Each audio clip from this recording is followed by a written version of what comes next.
Hey guys, Dean of DVD. Decided to make a video. I'm looking at my room that I here in, and it is full.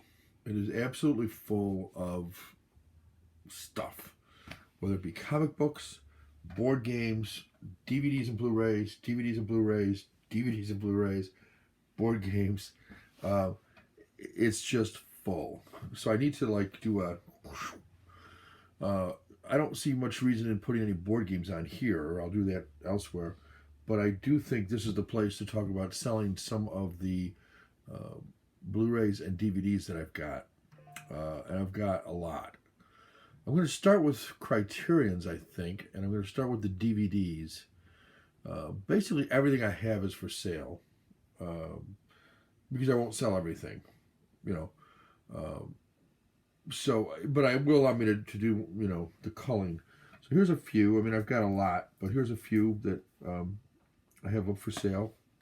See, it's a whole collection. I can come back on and do a bunch more, but Rashomon, Kira Kurosawa's, I'd say masterpiece, or one of his masterpieces anyway. This is out of print because they came out with a newer version. I prefer the older version, quite frankly. I like the book that comes with it better. I like the look of the disc better. I just prefer it. But most of the time when they come out with they usually do a newer digital transfer. Most of the time it is somewhat improved.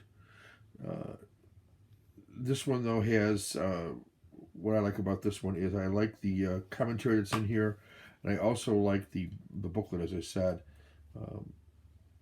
So for me, that's good. And the only thing they sometimes improve, which I don't really get how they can improve it much, is the translation. So it's a handful of words here and there. I know that's part of what you always see. New improved translation. The language hasn't changed, so I don't really understand. I never understood that. For instance, here it says it on this one. New and improved English, subtitle translation. They usually have that on any time they do a remake on one. Anyway, Spy 138, great shape, Rashomon. And basically, this is a story of, it examines the nature of death. It examines justice. And it has a story told three different ways. Three different ways? Yeah, three different ways. And then it's up to the jury to decide, or the judges to decide which one they believe, if any. Another out of print. This one's out of print, like hasn't come back. So it's in plastic because it's worth a few bucks. This is Knights of Cabiria, Federico Fellini. Great movie. Love, I'm going to say her name wrong, but Giulietta Messina in the role. She's really cute in it. It's really like it. It's she's looking for she's a prostitute searching for true love. Really like this one though. There's an excerpt from Fellini's The White Sheik in here, in which Messina makes her first appearance as this character. This is an ongoing character. 1957, 118 minutes long. It's in black and white, of course. It's Italian with English subtitles. New and improved, I'm sure. Great movie. Great. We've watched it numerous times. Hate to see it go from the collection, but something's got to go. The Secret of the Grain. Love this movie, and love the. It's just bright and sunny, and it's about food to some extent. It's about it's won 4 César Awards, including Best Picture and Director. In around 2007, I believe, is when it won the award. It was a new video release. Yeah, it's got video interviews with some of the actors and actresses, theatrical trailer, a booklet with a really nice essay in it. It's a story of a family, an Arab family, who they're going to open a restaurant, a portside restaurant, right near the port, specializing in his wife's cooking, which is like couscous seafood. I say it's around food. Some of it is, but it's about the family and how they're going to open this restaurant and eating together, and it has some sort of Shakespearean qualities to it in a lot of ways. Um, it's filmed as if it were almost a documentary, yet the interactions with each other would be very Shakespearean. So that sounds good to you. I think you'd enjoy this. Can't you know, I feel like I've got a handful here, but there's gonna be a lot more. This is Ingmar Bergman's Sawdust and Tinsel, which came out just before some of his classic stuff, but this certainly was one of his later pre-classic, leading right up to, though. You can really see here, this is what's said about this movie. It's the first one that could only have been made by Bergman. And there's a lot of movies like that, but Ingmar Bergman presents The Battle of the Sexes. It's a ramshackle, grotesque carnival in Sawdust and Tinsel. One of the late master's most vivid early works, the story of the changed relationship between a turn-of-the-century traveling circus owner and his performer girlfriend. The film features dreamlike detours and twisted psychosexual power plays that presage the director's Smiles of a Summer Night and The Seventh Seal, works that would soon change the landscape of art cinema forever. Certainly that's true. 92 minutes, 1953, black and white. There's a picture of the traveling circus there. Ingmar Bergman is one of my favorite directors. Something about the way he films things and the characters that he has, very memorable and very unique to Bergman. So, a little bit of water here. Okay, better. What else we got? Oh, one of my favorites. One of my favorite directors, and one of my favorite movies by the director. Not my favorite, but one of them. Vittorio De Sica's Umberto D. It's a story about a retired man, post-World War II Italy, that had been bombed and had been really declining. What year was this made? 1952. It's in black and white, 89 minutes. It's in Italian. He and his dog get thrown out of where they're living. He can't pay the bills anymore. And so they're wandering, trying to find a place to live, food to eat for him and his dog. It's sad. You know, the old man has basically, society doesn't help him. There's no place for him to go, nothing for him to do. He wanders the streets. Yeah. I find these sad movies to be really, I don't know.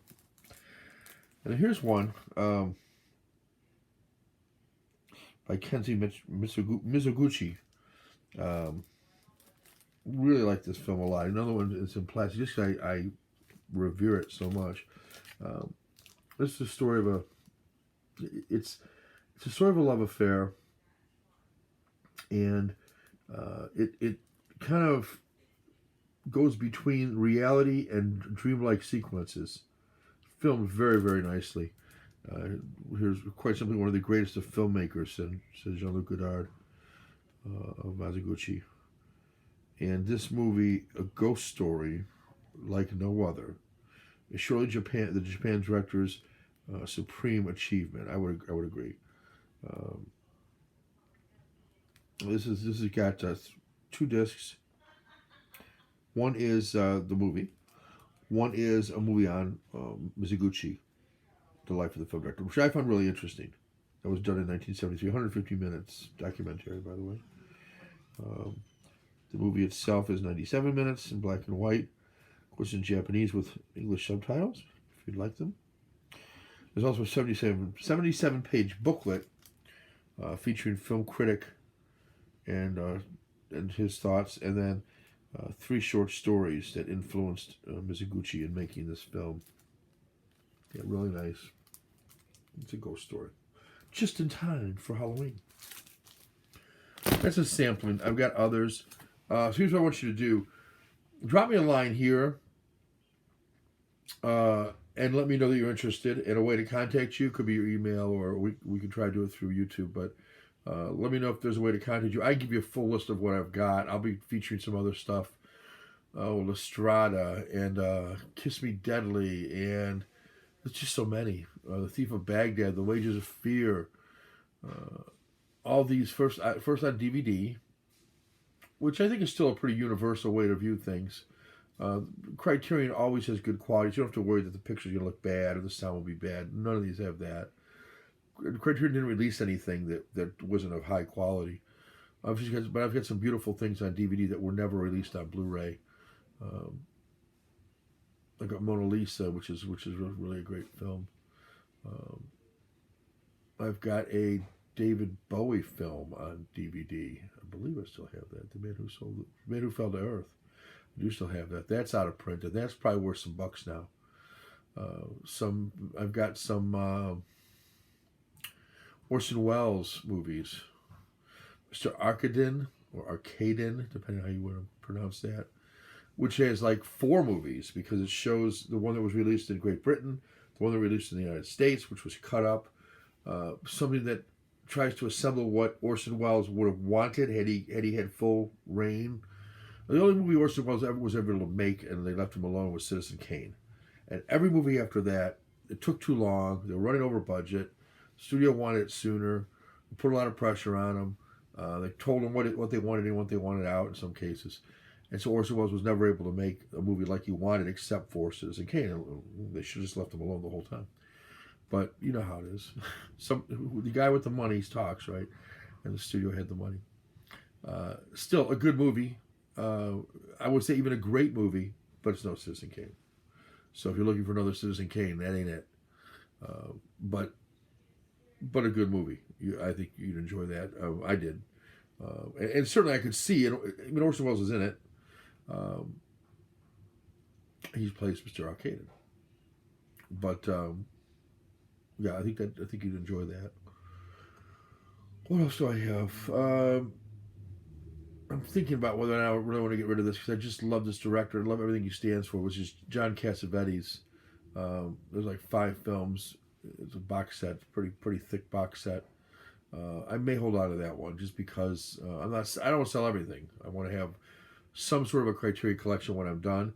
I just don't need all of them. Again, I want to make room, and I need some cash too, to be honest with you. I need some cash too. I want a couple things I want to purchase, and I need some cash to be able to do it. So it's a good time to kind of call a little bit. And I'm not going to sell something unless I get a decent enough price for it. You know, what I think is fair based on the market. Jules and Jim is on there. Vampire, great Hollywood. I'm just looking on the screen, on the shelf over there. I've got some early works by Bergman, which I think are really good, that are within the realm of that. Slacker, which is kind of a favorite of mine, but certainly would sell it. F is for Fake, which is an Orson Welles movie that I really like. Talks about, it's almost a documentary, I guess, of sorts. He talks about different scam artists and how they were able to scam the public.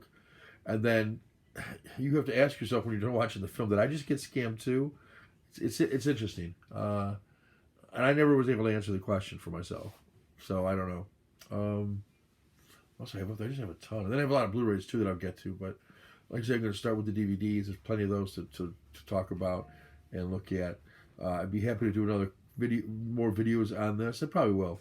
Probably just do an update with some other, just have another stack and go through them like I did with those 7 or 8 that I went through. White Dog's a really good movie. I can't read all the titles from here. I'm just far enough away where I can't. But yeah, and multiple purchases would get you a better deal. So if you're buying one movie, pretty standard deal. If you want to buy 10 of them, yeah, we can talk. All right. Salo. Movie that I think everybody should at least watch. I don't know if you need to own it, but everybody needs to at least watch it. It was, and still is, one that, hold on to your stomach when you're watching it. It has a legendary reputation. Yeah, a lot of good movies up here. Royal Tenenbaums, good movie. Oh, excuse me. My goodness. It's been a long day. Oh, The Magician, a Bergman film. Love that film, by the way. And then I can't read a lot of the rest of them.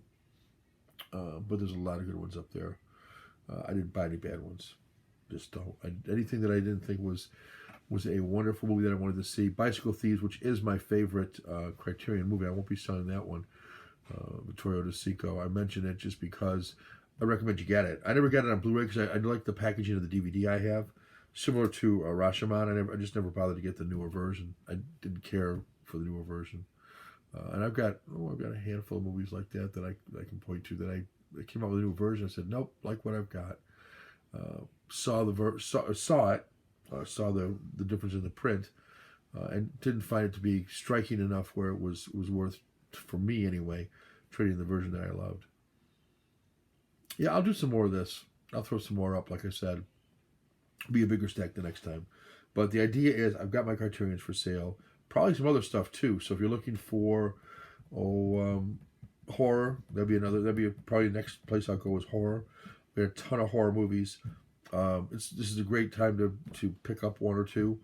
And then I've got things like the Babylon 5, the entire series of Babylon 5, which I loved. But I don't think I'm going to watch it again. Could I? I guess I could. I mean, especially the first couple, 3 seasons were all kind of episodic, like Star Trek is. And if nobody buys it, I'll certainly hold on to it. It's not a bad thing. I've got the Outer Limits as well as the remake of the Outer Limits. Yeah. Oh my goodness, excuse me. I'm boring myself, I guess.